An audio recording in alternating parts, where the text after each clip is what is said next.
재심 사건 전담 변호사로 유명한 박준영 변호사가 입담으로 모두를 매료시켰다.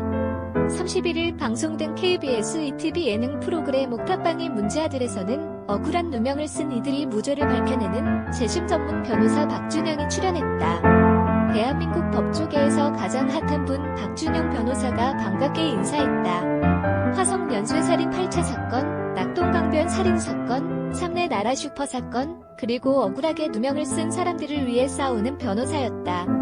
박준영 변호사는 드라마 영화 때문에 이미지 거품이 심해서 피곤한 인생을 살고 있다며 제가 영화나 드라마 본 사람 기피하는 이유가 정의로운 역할로 나온다. 이미지와 같이 살고 있다. 무료 변론도 많이 하지 않았냐는 말에 박준영 변호사는 좋지 않은 일도 많이 했다. 묻혀져 있다라고 고백했다. 약촌우거리 살인사건의 영화와 재심의 모티브가 된 박준영 변호사는 지인들은 배우 정우와 굉장히 갭이 크다고 한다.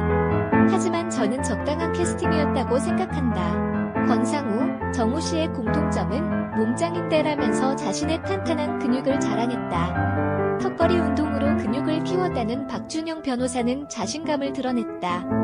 재판 과정에서는 다르지 않냐는 말에도 그렇긴 하다라며 위축된 박준영 변호사는 옥문화에 나온 이유에 대해 아내가 결혼 전에 옥탑방에 살아서 많이 왔다 갔다 하면서 무슨 일이 생겼다라고 부끄러워했다.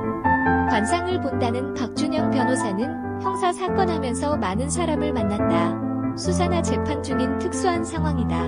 온갖 감정이 보인다. 심리 상태가 눈에 보인다. 궁색한 변명 같은 거다.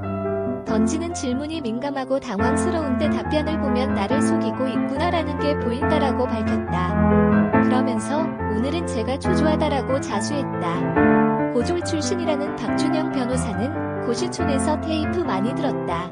실강은 돈이 들어서 카세트 테이프를 사서 2배속으로 들었다.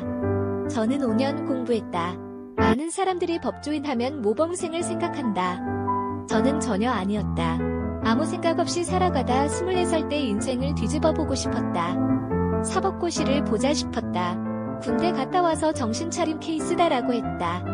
박준영 변호사는 제가 변호사 한다니까 다들 비아냥댔다. 제가 종합고등학교 취업반이었다며 연수원에서 성적이 안 좋아서 취업이 안 됐다. 대기업 로펌 지원에 다 떨어졌다. 어쩔 수 없이 연고가 없는 변호사 사무실에 취업했는데 그게 오히려 기회가 됐다. 만약 대기업이나 로펌에 들어갔으면 인생이 달라졌을 거다.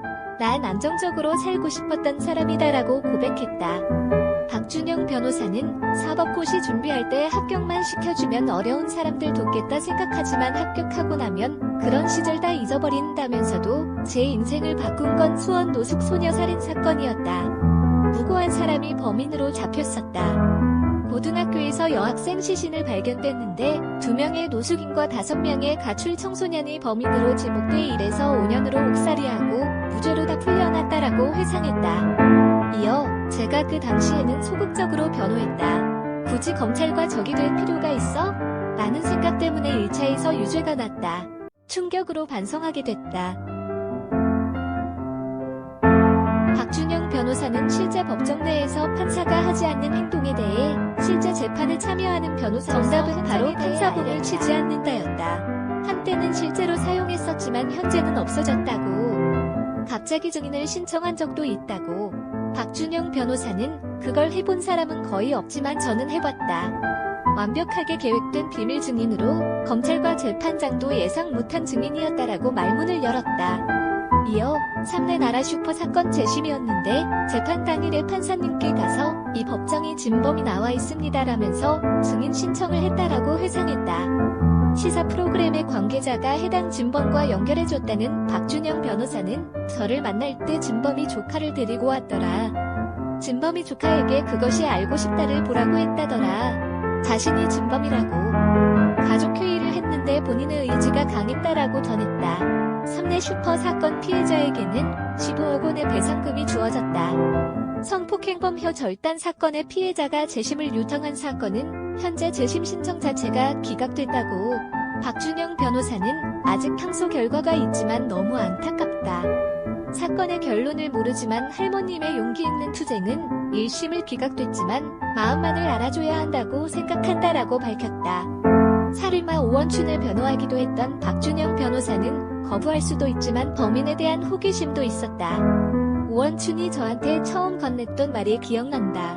내가 조선족이라 불리한 재판을 받을 수 있냐라 하더라. 도대체 어떤 차별을 받았길래 본인 범죄의 중대함보다 차별을 걱정하나라는 생각이 들었다라고 돌아봤다. 또 사건이 벌어진 장소가 차도역 인도였다고. 박준영 변호사는 여성분이 납치됐을 때 기지를 발휘해 안방으로 도망갔다. 소란이 일었을 텐데 어떤 신고도 없었다. 이게 대한민국의 현실이다. 이상한 소리 난다고 누가 신고만 한다면이라고 안타까워했다. 파산 변호사라는 별명의 박준영 변호사는 제가 안 망할 수도 있었다. 그런 소리를 안 들을 수도 있었다.